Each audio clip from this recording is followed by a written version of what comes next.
let's talk about learned helplessness or resigned mindset. It's the kind of mindset that a lot of people adopt, but they never verbalize it. They never admit that they've adopted this mindset. But I noticed it for myself that I've definitely adopted a version of this mindset. And it usually happens when when I want to approach an attractive girl.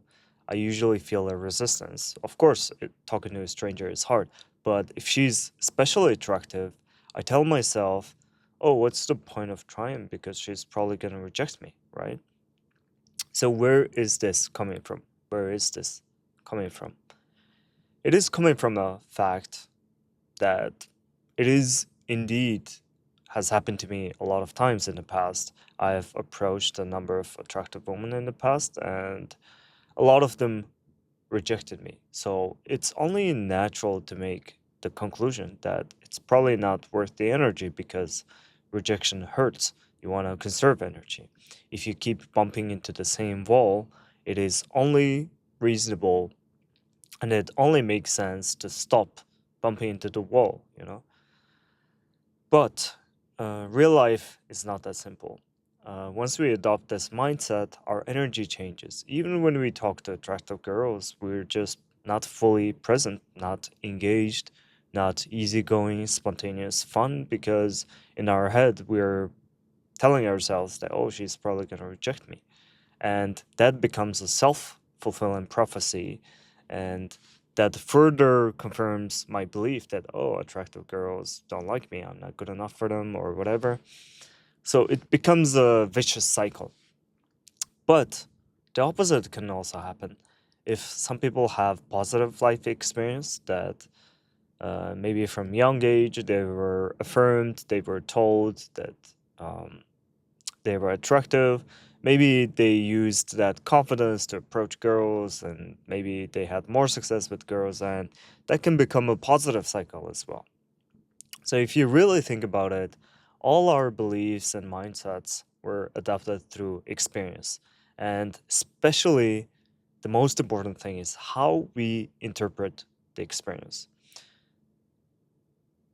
Two people can have the exact same experience externally, but the interpretation can be wildly different. Let's say it's raining outside. One person can think like, "Oh, it's raining outside. How am I gonna walk outside? It's gonna be wet. It's gonna be dirty." But the person number two can think to himself, "Oh, it's raining. I mean, it's not ideal for walking, but I can enjoy the sound of the rain." So from this example, you'll see that externally it's the exact same event that's happening to these people, but the interpretation is wildly different. And because of that, the emotion experienced is different. How they show up in life is different. You see what I'm saying? So the key to having good emotions and good energy is thought. However, you think about life events, life circumstances, misfortunes, even good things, whatever happens to your life, it's all about how you interpret and what kind of conclusions and opinion you deduce out of those events. And those thoughts come from firm beliefs, beliefs about the world, beliefs about other people, beliefs about yourself. Those are going to be foundation for your thoughts, and your thought would depend on a circumstance. Of course, it's going to depend on the circumstance externally, but the foundation is going to come from those beliefs. So this is just a long way of saying that your beliefs matter the most. It's not the event that happens. Of course, you want to have as many positive experience as possible, but sometimes you can't control it. Sometimes shitty things happen, shitty people run into your life, and the best you can do is stay under control and have the most optimistic interpretation, or I would say most realistic interpretation. And I read about this from Martin Seligman. He wrote a book called Learned Optimism. And in the book, he explains how some people adopt this learned hopelessness through life experience, but they have a specific way of explaining things to themselves that makes it so much harder to be optimist later in life. And there are three key axes that we narrate the stories in our lives. Those are permanence, pervasiveness, and personalization, the three Ps. Let's talk about them one by one. They are very, very important. Permanence. When misfortunes happen in our lives, we adopt a mindset or interpretation that things are gonna keep happening and happening again. Let's say if one diet doesn't work, we just say to ourselves, all the diets don't work. If one girl disappoints us, we say to ourselves, oh, all girls are like that. All girls are shallow. So, or you can also say to yourself, I always forget this. I always do this. I always do that. You'll see the key word here is always, never, ever. It's always some sort of permanent stance on something. And that makes it very inflexible.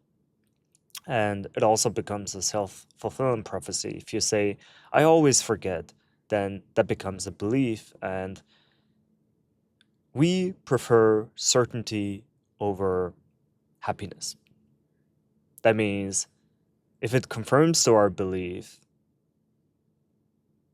then we would rather choose that over happiness, which is a weird thing for humans if you think about it.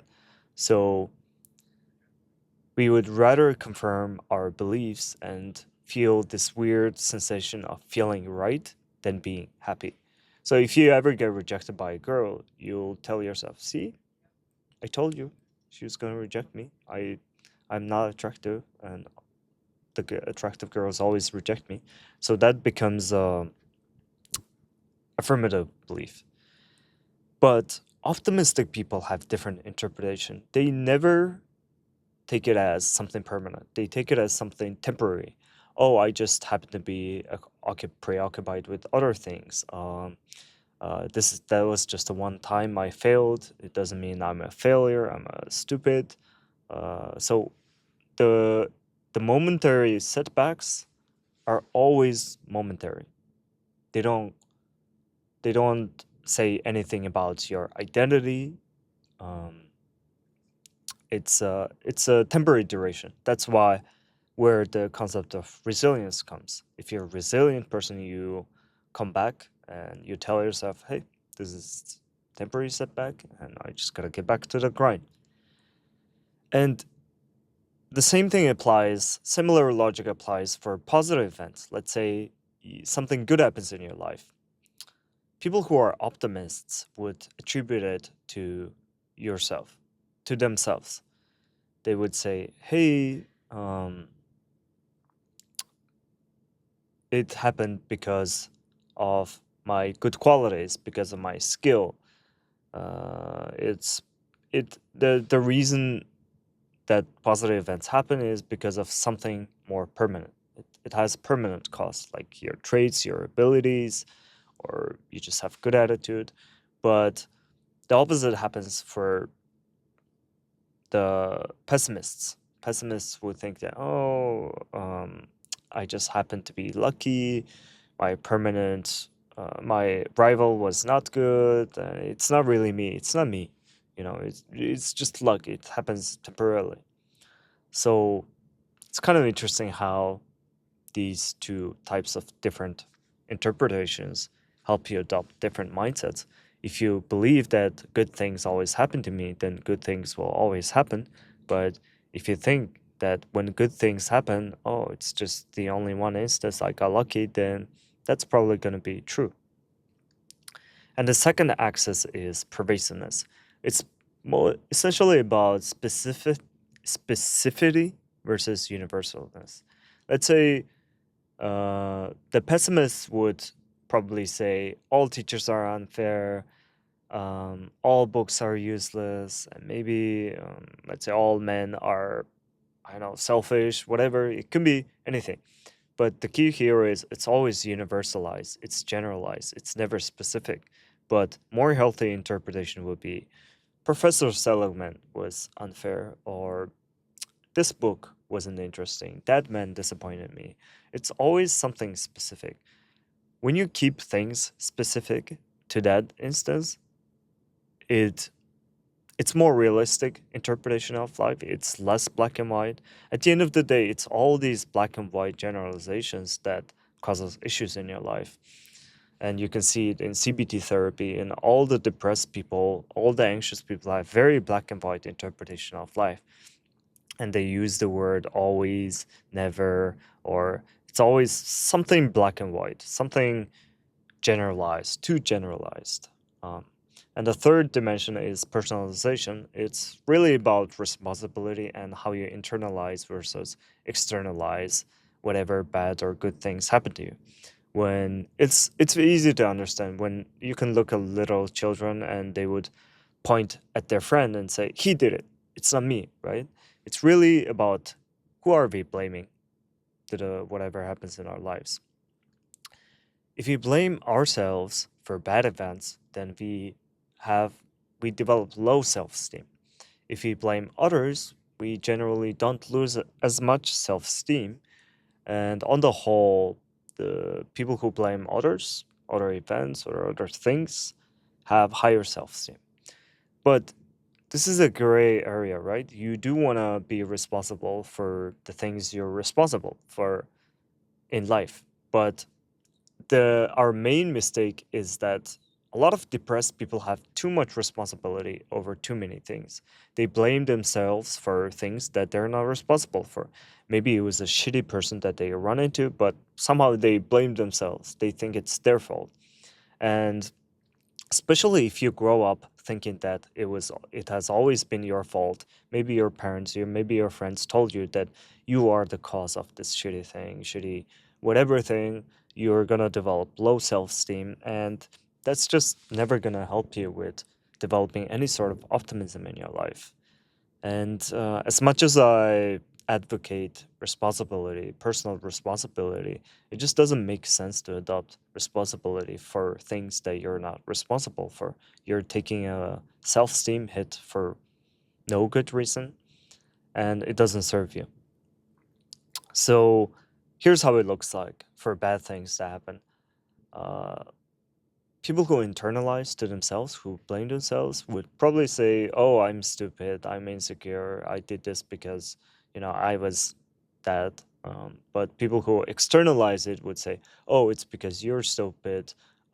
Because it's because of these situations. Um, this happened, right?"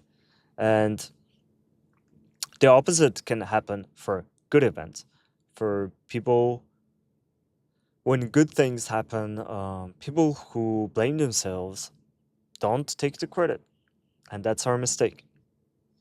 When good things happen, we should say to ourselves, "Here, I did it. I fucking did it. It was me who did it. It was my talent. It was my skill. It was my effort." That way you can feel good about yourself so that you can do better things in life, right? But no, people do the opposite. Oh, it was because of luck, and maybe it was because of circumstance, other people, etc., etc. It doesn't serve us. That's why I think self-esteem, for self-esteem to be developed properly and in a healthy way, giving credit to yourself is very important. Sometimes we don't acknowledge how far we've came. We've came so far, and if we don't acknowledge and give credits to ourselves, it never becomes recognized, and we just lose motivation. Why even try? Why why bother if you don't even think good things happen because of you, right? So yeah, here's my 3 cents about the topic, and I learned something interesting about this chapter from Martin Seligman. And it just makes you think about how your emotions, your thoughts, your beliefs work, and how they're interrelated. How your emotions come from your thoughts come from your beliefs, and how these foundational beliefs are just conducting our lives and we don't even recognize it. And we don't like to admit that we have given up or resigned in certain areas of our lives, and it becomes self-fulfilling prophecy. And it is a cycle. Once you have the negative mindset, it results in negative things in your life, and that reaffirms your negative mindset, you see? So it becomes a vicious cycle. And some lucky people can start with the positive mindsets and positive experience, and that can also become a self-fulfilling prophecy. Because you have positive mindset, good things happen because of your and reinforces your positive mindset. So we want to be in the positive cycle. How do we get there? How do we get into positive cycle? We have to break the negative cycle. How do we break the negative cycle? Start by changing your beliefs, your thoughts.